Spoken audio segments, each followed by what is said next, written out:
I'm George Michalowski with Pittsburgh Sports Now. And I'm Jamarius Burton. Welcome to the Just Buckets podcast.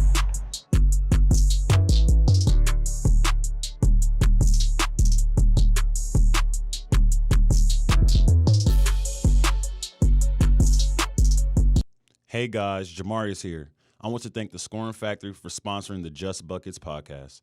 The Scoring Factory provides top-notch, detail-oriented training for basketball players of all ages in the Pittsburgh area.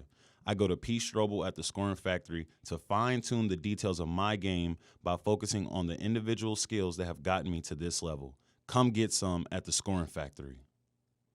Welcome back to the Just Buckets podcast. I am Jamarius Burton. I'm George Michalowski with Pittsburgh Sports Now. Pumped to get back in the Oaklander Hotel. We're back, man. Yeah, big shout out to the Oaklander. Thank you again for the nice setup and the hospitality.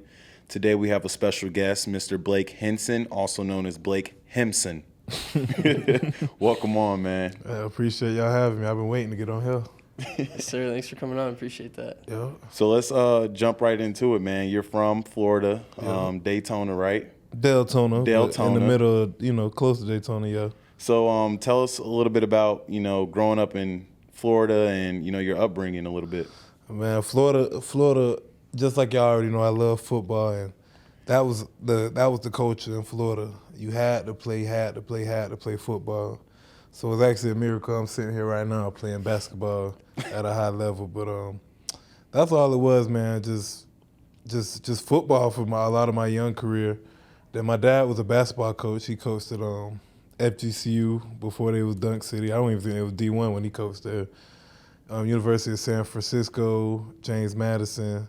So like his love for basketball kind of rubbed off on me, and then here I am now. But it was just coming up in Florida, man. It was just straight football for the most part, honestly. You were in 8th grade. I've seen articles out there that you had offers from Miami, I think FSU. What was that recruitment process like that young in football? That was crazy. I remember I got my. This is not a joke. I think I was in 7th or 8th grade. 8th grade, I got an offer from Florida, and that was my dream school. Like, no doubt, I would have committed, but I was too young to even do something like that. It was kind of just like an offer, and I went in the locker room and just celebrated. Nobody was there. At that point, I thought I was going to play football at that point, but clearly that shook out and played different the more the days went on. Yeah, so, you mentioned your dad and, how his love for basketball kind of rubbed off on you. Speak a little bit about that dynamic. You mentioned he coached a little bit in college and things like that. Did y'all sit down and watch basketball together, or how did that work, to really help you, go from a football kid growing up to, continuing to propel and love basketball? We sat down and watched football. My dad's favorite thing to say is, like, he always used to tell me, like, I should be playing football, but I love basketball instead. Like, every time we would sit down and watch sports, that would be his thing to say. So, but eventually, he loved basketball so much, he just couldn't help but teach us everything he knows about it and be passionate about it. And I think that's what really drew me to be so passionate about it.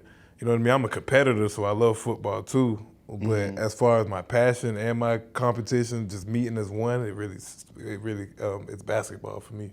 So talk about the beginning of that basketball recruitment side of things. Like, you obviously ended up going to Ole Miss out of high school, but plenty of D1s on you on the basketball side too. What was your recruitment process like on that end?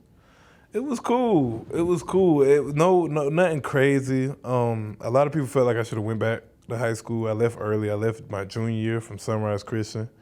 And fun fact about that, we was in Wichita at the same time. His freshman year. Did you guys know each other? No, we had no idea. We didn't. We had no idea. He was in Wichita, and I was at Sunrise doing my last year of high school. We was in the same place. A lot of people felt like I should have went back. Even one of my coaches felt like I should have went back. But me being so confident, I'm like, I'm ready. You know what I mean? So I go to Ole Miss. That was cool. Everything was cool there. I just decided to leave. I didn't feel like I needed to be there anymore. As simple as that. Then it moved on to Iowa State and everything like that. But my recruitment was cool. I think I had, coming out of there, it was Ole Miss, Missouri, or Seton Hall. I ended up choosing Ole Miss. What was some of the, mental things that weighed into your decision when it came down to, making a college decision that, you would look back at and reflect on it and, maybe steer a young kid in a different direction or give them the same advice that you took, when you decided to leave Sunrise at a sooner time that you could have and, pursue D1 basketball? Yeah, I'm going to answer both of them questions. So as far as my thought process coming out of choosing a sport, for the dual athletes out there, man, you just got to choose one you love. And because practice is hard. It's like sports, college sports is hard. Professional sports is hard. So like you got to choose which one you love the most. And that's what my process went into. I just felt like I'm gonna bring more energy and passion every single day to the court instead of the field. And that was as simple as the decision was. So although I had 1,000 more offers in football, I just felt like my passion is gonna take me farther in basketball. So that's what I did there. And as far as making the decision coming out, if anybody's facing an early decision, honestly, looking back at that, I do agree. Like, because I'm so, you can be confident, but I was so confident it was to my detriment. I probably should have stayed another year of high school. No, I went freshman year, had one of the best freshman years in the SEC and went to the tournament. But my growth, I could have been better. I could have been even better. So I just when you're a confident guy, you gotta kind of have to like self-check it though. You know what I mean? Yeah. So probably should have went back because if I did all that as a freshman in college, I'd have been the best high school player in the nation. Just about. Honestly. So you know what I mean? But either way, it worked out and I'm here now, so that's great. But when you look back and see that type of stuff, that's my first time ever putting it in perspective like that. And it's just like, it's not arrogance, it's true. If you was willing to do that in college and had that much success, what you would have did in high school. So, you know what I mean? That would be my suggestion to younger kids. So, obviously going to the transfer portal after going to Iowa State for a bit, you end up choosing Pitt, but in that time off, we've talked to you in the past, the media, about what you did during those 2 seasons off. You talked a lot about pickup hoops that you played down in Florida.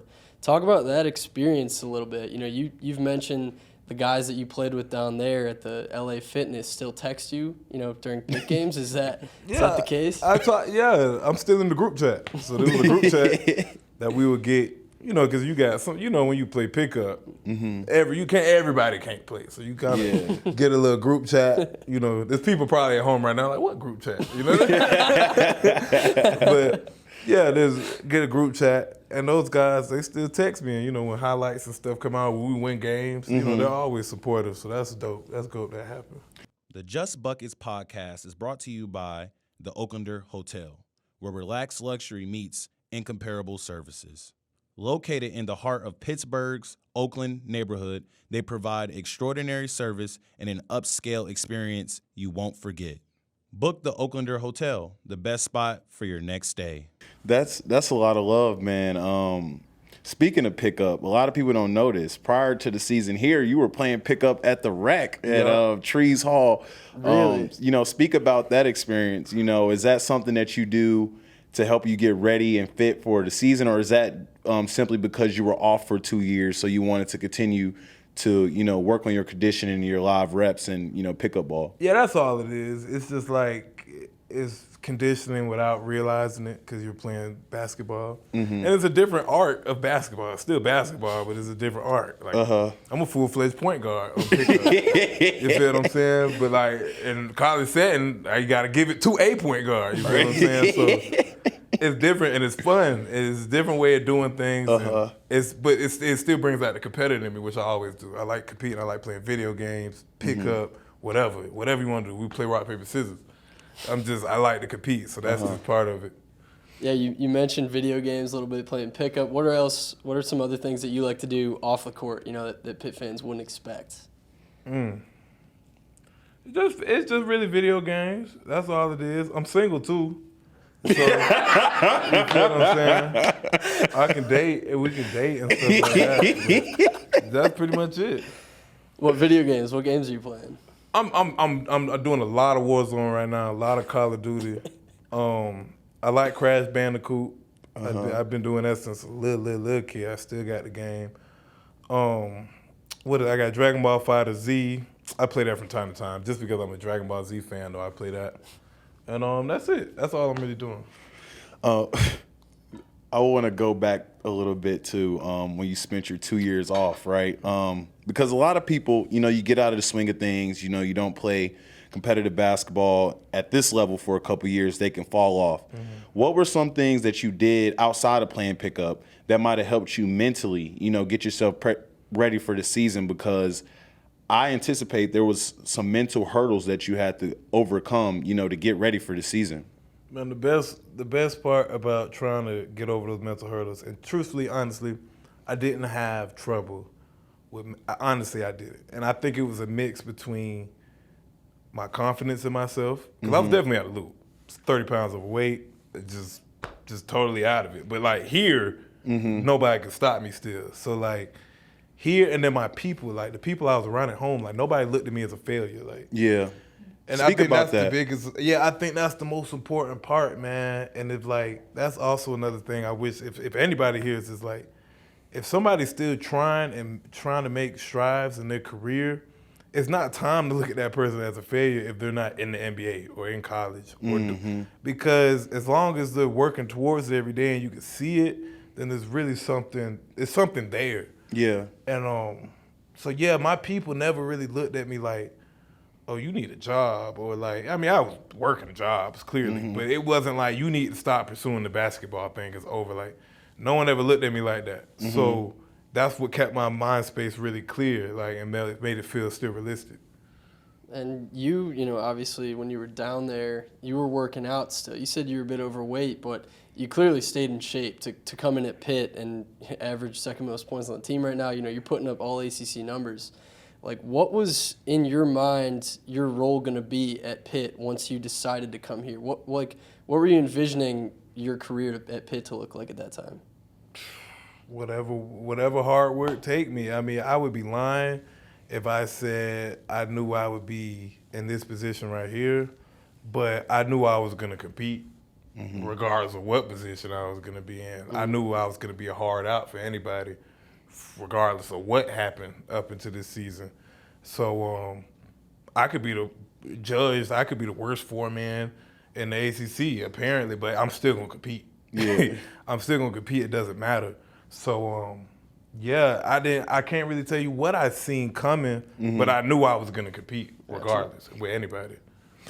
Have you always played the four? Because a lot of people, they will look at your size and be like, okay, he's an undersized four, but is that is that the only position you played, or is that something that like you've been able to do for us? Like, explain a little bit your role, because you are a lethal shooter at that spot, and I just wanted to know if you always played that position. That's a really good question. And no, I started playing the four. My first time ever playing four was my first year in college. Never, ever, ever, ever really played the four. That's why, I mean, my interior skills are still building up because I've never really been inside there. I've never been much of a ball handler either. I've just been kind of like a shooter. I've been playing up my whole life. Yeah. You know what I mean? So, like, with older kids, you kind of find your spot. You don't really touch the ball much. You get in and shoot it. So that's where that comes from. And, yeah. And then, even like, when it was at Sunrise, I played with a really good four-man, Malik Hall. He plays at Michigan State. So I played the three there. High school was high school. I played everything. So, yeah, no, I really started playing the four like my first year in college. So this would be my third season playing the four. And, I think it's finally coming. Like, I'm really used to it. And I really embrace it now. Yeah. I love it now. Like, if you don't put me at the four, I'm going to be mad. I'm going to be like, come on now, that's my spot. So, yeah, it's kind of new. This is my third season doing it. That's how I'm going to answer that one. What's it been like playing with this group this year at Pitt? Obviously, a whole new group. Like, you guys didn't know who each other were probably a year or two ago. But now you're all in the same locker room, the same team, competing for an ACC title. Like, what has that experience been like sharing the court with, JB and the rest of your teammates? Man, it's been so lovely because we're bonded through winning. Like, and not the act of winning, but just trying to win. Like, you're not going to win every one, clearly. But everybody shows they're here to win. And, like, you can see it. No one has to say it. No one comes in the locker room like, oh, I'm here to win. You can see it. You know what I mean? He's here early. He's here ready to work. Stuff like that, and we're bonded through that, and that's what makes it so fun. And we can work out the kinks of learning our game. We're still learning our games. Yeah. And that's the most exciting part about it. We are still learning each other's games. We're still learning the offense. Yeah. And we've had good success. So, like, it's just we want to work it out every day. Yeah, and to piggyback on what you said, I think that's another key thing is, just seeing other guys in the gym, seeing other guys' willingness to sacrifice themselves for the team has been key for us. Like me seeing the twins every day shooting after practice, me seeing you, Nate, and Jorge, and however many other guys you got down there shooting with you, me seeing Nelly and Nike shooting prior to the game versus Louisville. I mean, like, it doesn't surprise me that Nike, goes on a tear last game. Like, me seeing the work that everybody puts in is what really, motivates me and, makes me so much happier to just see that genuine work and that genuine bond through the work and seeing it pay off through our success on the court. That's really where the bond come from. I tell people that too a lot. Like, because I get that question a lot. Like, how does a new team do that? And it's just like everybody's on the same page as far as winning. Like, I'm gonna make stupid plays. Like, my team knows that. JB's not gonna be perfect, but when he makes that unperfect play, when I make that stupid play, everybody knows he made that play because he was trying to win. It wasn't like he was trying to do anything stupid on purpose. He was trying to win. He just did something that's smart. And we have the trust that he's going to fix it. So, and that's the bond that I've seen. I've been on teams for 2-3 years and no one has that trust. But we actually have that. So everything else is going to come easy if we have that trust with each other. I got a question for you, JB. Okay. People talk about you and Nelly as kind of the team's outspoken leaders, whether that's because, it's your last season of college basketball or, you're the guards leading the team, running the offense. But what is Blake's leadership style and how does he kind of use his energy? Because it seems like he's always one of the more energetic guys on the court. How does he use that to turn it into leadership? Yeah, I would say that Blake is a lead by example type of guy. He wants to win, and he's laying it all out there on the floor for us. And I've seen him pull younger guys aside. I mean, we've had team meetings where he shared his personal journey and experiences that's helped our younger guys get better and understand, what it takes to compete at this level. And the energy that he provides for us is just contagious. I mean, the celebrations, I feed off of that. Our teammates feed off of that. Him getting excited about making defensive plays. I mean, I can recall back to him making a big key stop for us against Syracuse. He made a play and he provided that type of energy for us. And, just numerous occasions like that, whether that's him knocking down big threes, getting big steals for us, even switching out on 5 men and being tough as a 6'6", undersized guy. All of that goes into his leadership, and that's exactly, what we look for while being on the floor with him and what we feed off of. Okay, so I want to parallel now to what's going on recently, the NBA trade deadline. I know you're a big NBA fan. I've heard one take regarding one play. I don't know the exact take, but I heard you have a take about a certain player who was dealt at the deadline, Russell Westbrook. You're a big fan of his? Yeah, for sure. Okay, and not everyone in the locker room I would say a supporter. I'm not going to say – no, real talk. I'm not going to say fan, you feel what I'm saying? Because if I see him, I'm coming at him.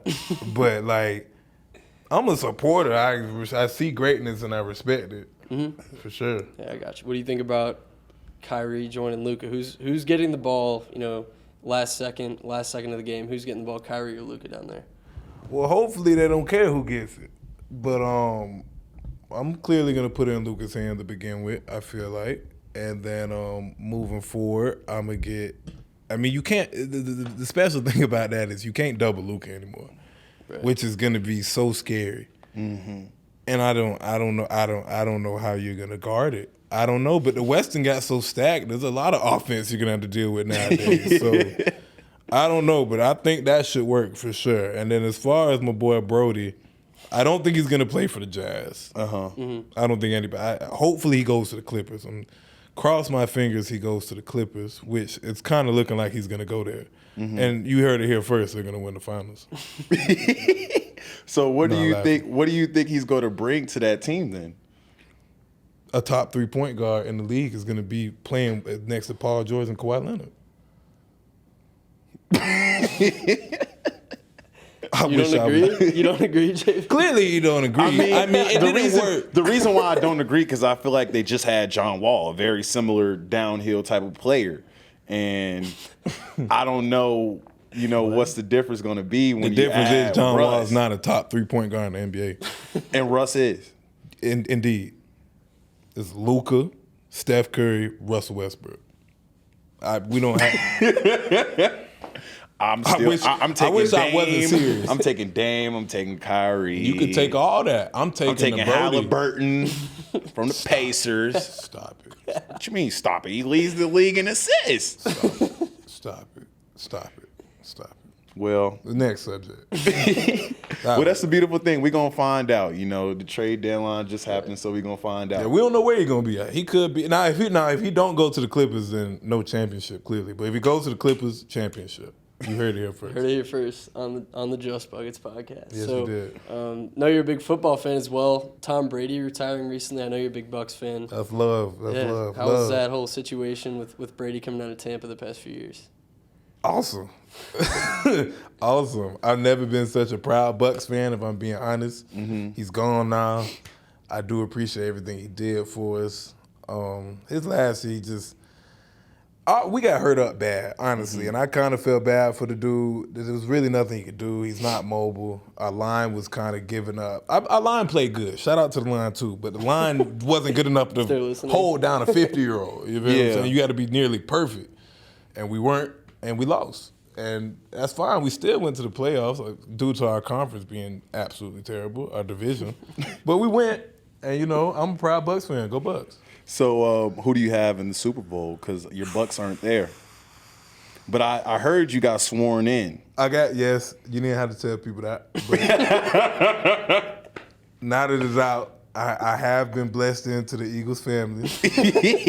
I got blessed in. And I've been a Jalen Hurts fan since they did a little switcheroo thing in his college football championship. Oh, yeah. I felt like that was wrong. But even though Tua, I didn't agree with that decision. And he's had a different look in his eyes ever since. Yeah. So, I'm really hyped about his opportunity here, and I want him to win it. But Patty is the baddest man walking on earth. Mm-hmm. So, it's just going to be hard. It's going to be hard to say no Patty. Okay, I respect that. Before we get off, I got another question.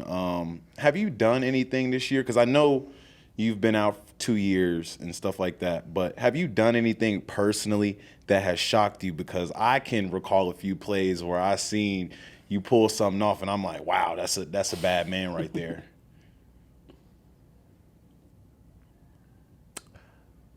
Yeah, I ISO dude in Brooklyn. Now, don't get me wrong.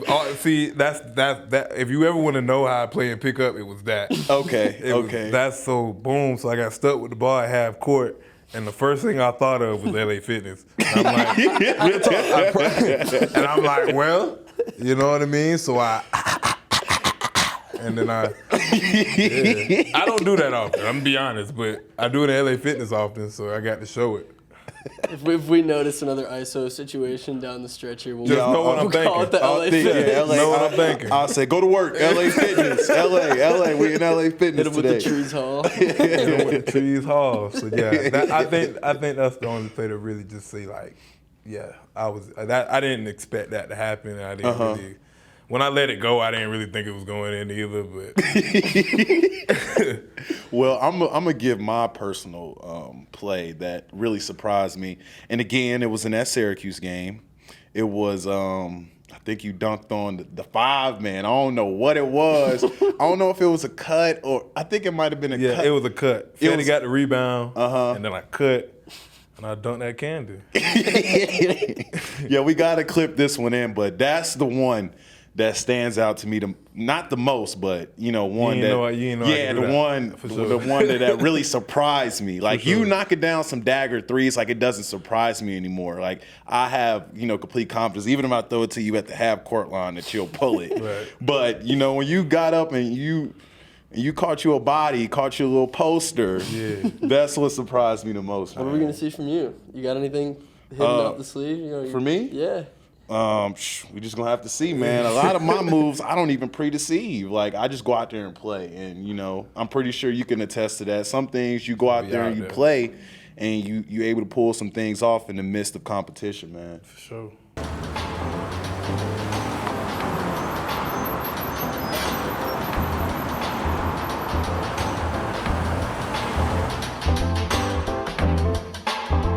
Hey, what do you recommend on the menu? As the top gunner. I'll take the top gunner.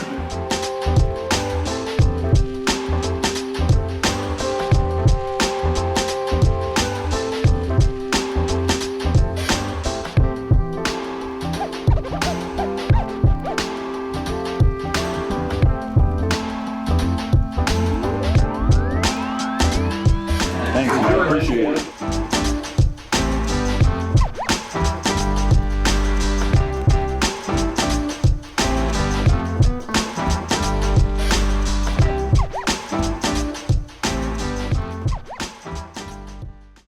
But before we get off, let's go through our Roots segment. Yeah, Fueled we by got Roots. a shout out to Roots, always sponsoring our show. We got a Fueled by Roots segment. So, Blake, we want to know, we've been asking all our guys, how do you prepare for a game, on the game day itself? How are you getting ready to go for game action?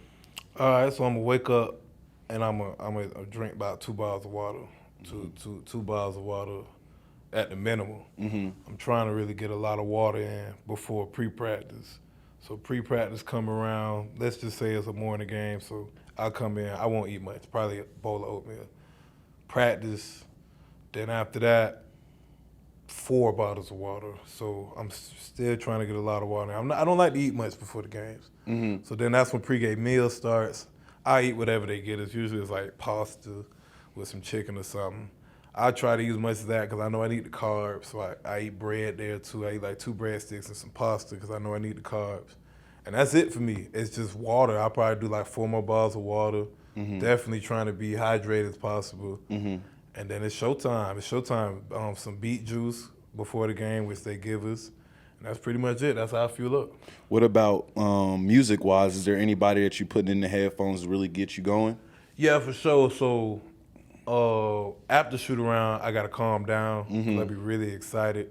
So I like to blast that LMA for the most part. Mariah the Scientist, she's super fire. My baby Koi.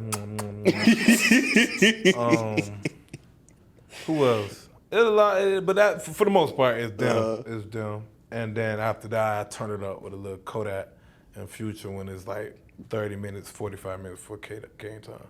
Got you. Got you. I think that's all we got for you today. Thank you so much for joining us, Blake. Yeah, definitely. Appreciate you coming on, man. It's been a pleasure playing with you, and I look forward to having you on again in the future. For sure. Thanks for having me. Yes, sir. All right.